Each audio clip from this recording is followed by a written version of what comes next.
Yeah, I can describe my first day, Scott. It was walking up the hill at the Catonsville campus and walking into an office where nobody had touched admissions folders for several months.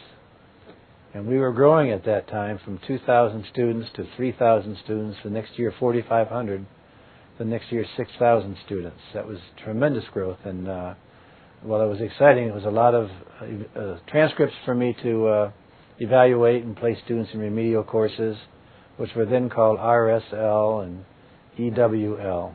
It was also interesting because if you recall, that was also the time of the Vietnam War. So you had the motivation for a lot of young men in particular to want to be full-time students. And we had academic policies that if you didn't have certain kinds of grades and test scores, you weren't going to be a full-time student, which created, as you can imagine, some angst among people. We were one of the first colleges in the country to develop special programs for unemployed adults who lost their jobs or didn't have the skills to get jobs. We called it the Occupational Training Center for 20 years.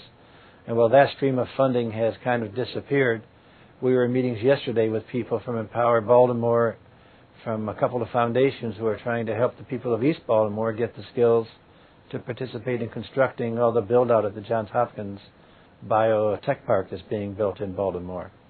So especially with the fun I've had in continuing education, there's always something new, some new population.